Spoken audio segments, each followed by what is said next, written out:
Good morning. Okay, so yesterday we finished the topic of periodic table. Now let's move on to the topic of ammonia. Okay, don't worry, ammonia is a very short topic, like very short. So the focus is we will go through ammonia, which is still important. Think of it as it's even shorter than redox. And we call redox, the topic of redox is like 3, 5, 6 marks. So it's the same idea here, 3 marks. Yay! So, so today's lesson is essentially on the topic of ammonia, and the remaining time you can use it to go through your previously gone through topic of periodic table if you have not finished. If you are very fast and you understand everything very good, you can take the time to do the worksheet, the tutorial for periodic table. Alright, so let's start. Topic of ammonia. So, ammonia, the main reaction here, the industrial process is called Haber process. Haber process equation will be N2H2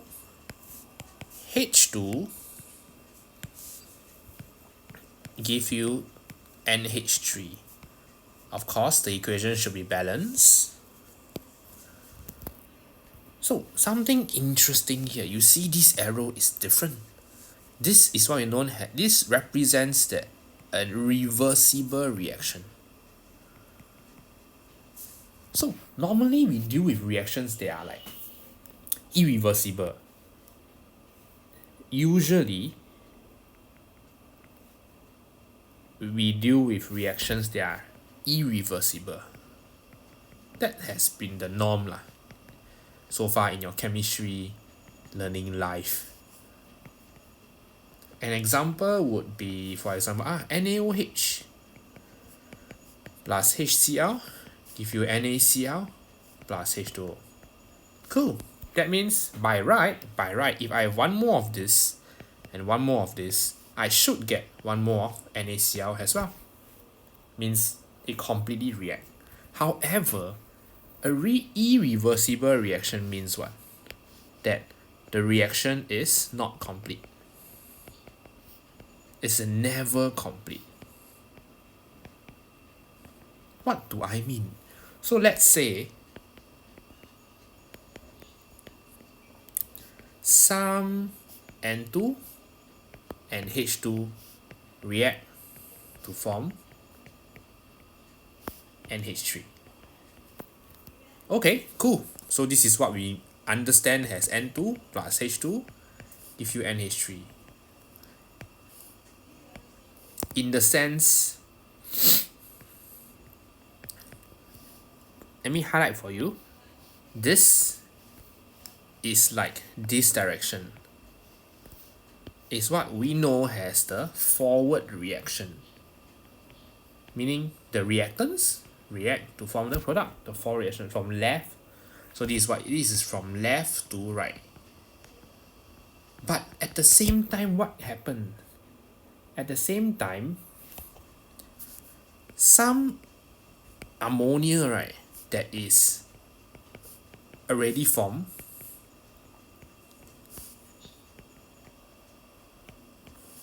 they don't remain as ammonia because don't forget, this is probably going to be at a high temperature.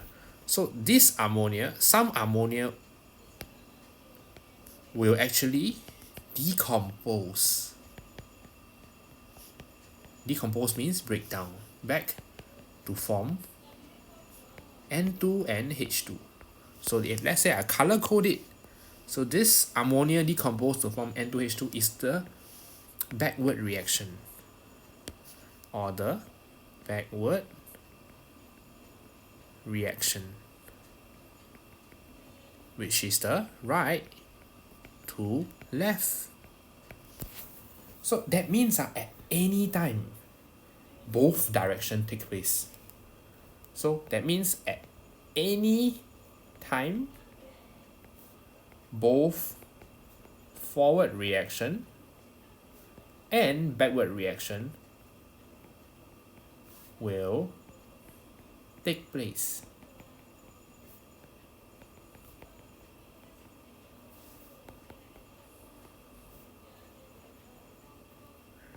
It's as if it's like the corridor outside your class.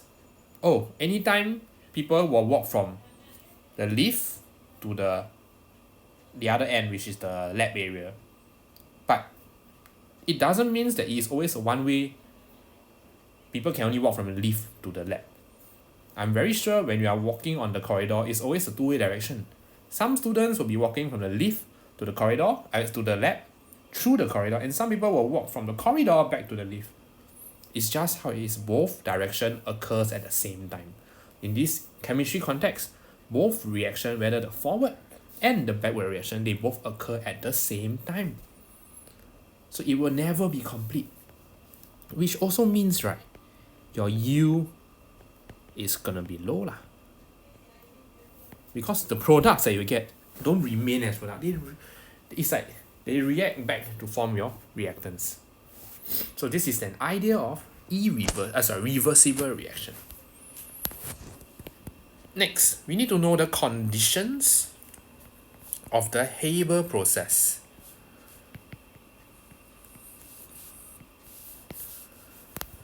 So we have N2 gas plus H2 gas giving you 2NH3 gas. So you need to know where to get the reactants. So N2, right, if you recall, N2 can be found in the air. So this is actually through the fractional distillation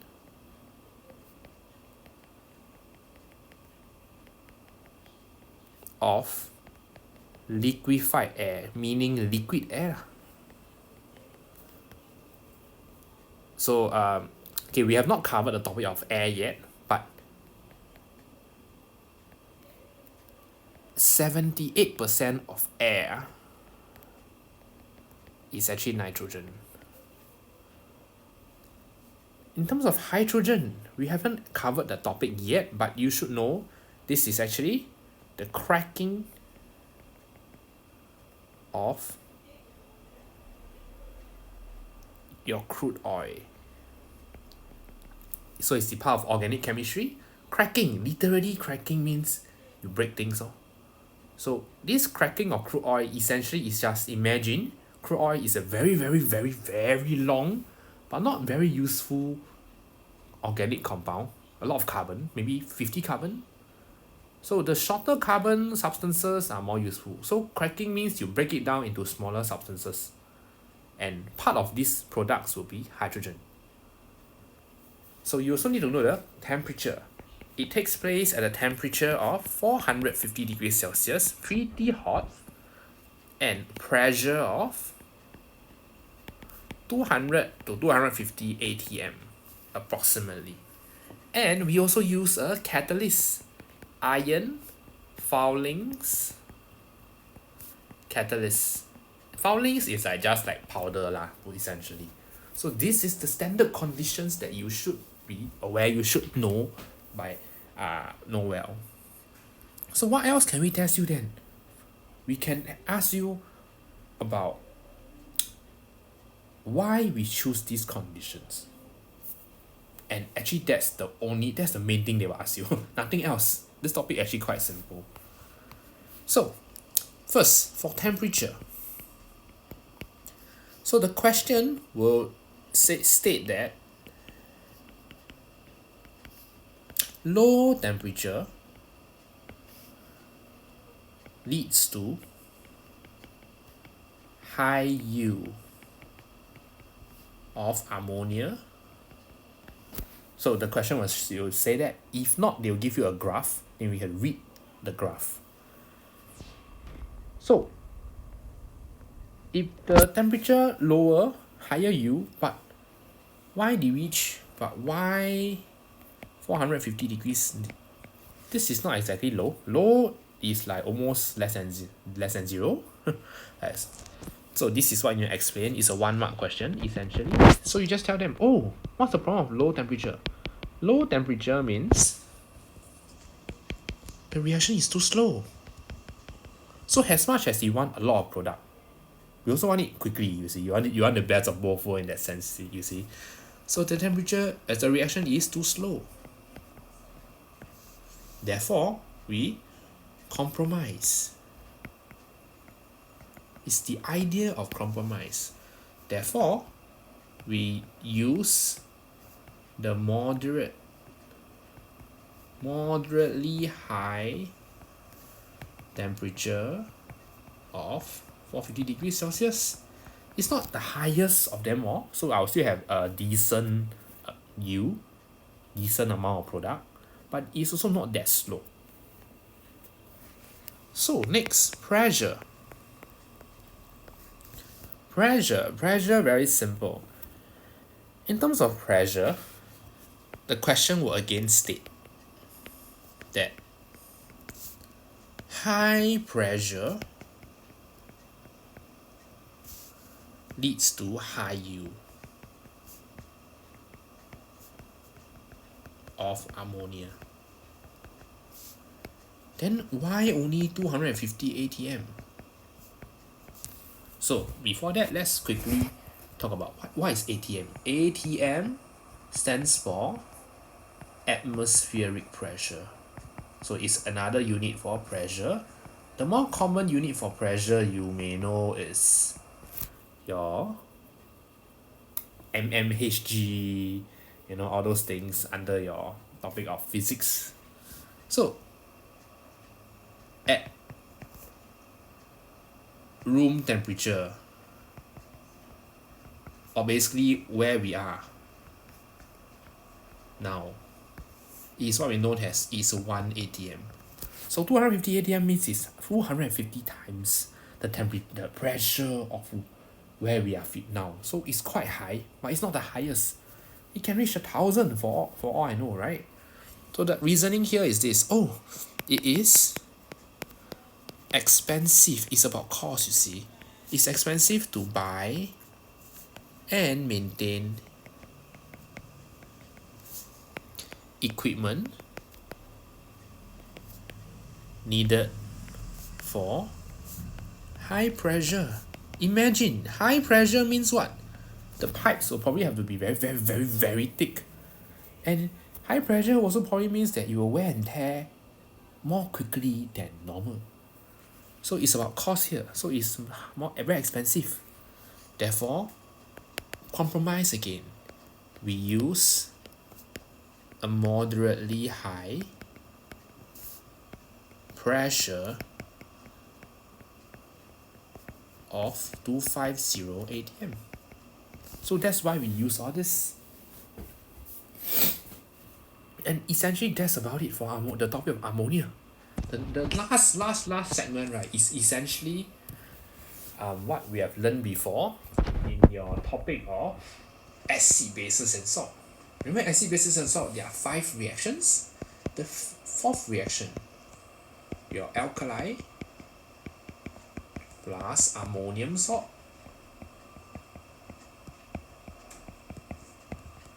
plus a bit of heating, you get ammonia plus water plus a salt. So it's relevant because in this case, this is one of the ways we can actually get ammonia, to generate ammonia. Okay? Yep. And with this particular reaction, right, there is a standard question that comes up. I call it a standard question. It comes up quite frequently, standard question. What is this standard question? The standard question is this. An example of a fertilizer is NH4NO3. Explain why it is not recommended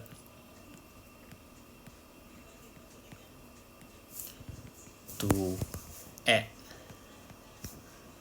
calcium hydroxide to soil that is recently treated with fertilizer. So this can go up to 3 marks.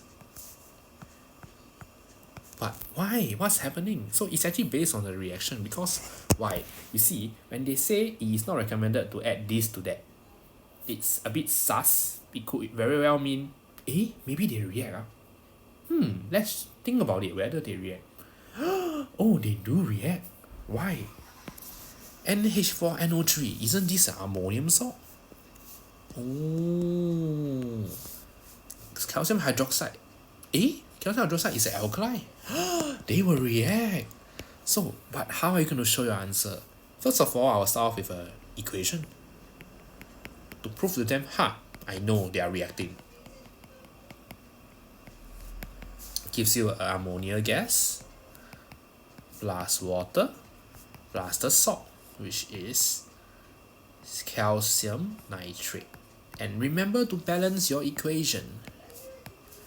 Then after you continue with your explanation, you tell them that, oh, the CaOH2 reacts with the fertilizer,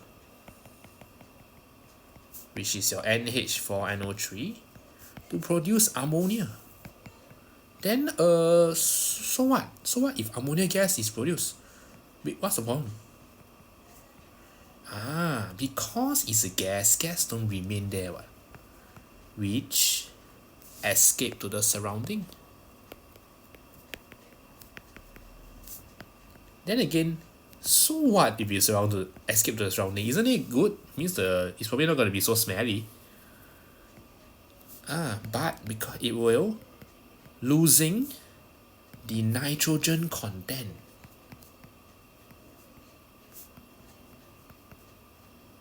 In the soil. So actually nitrogen is important.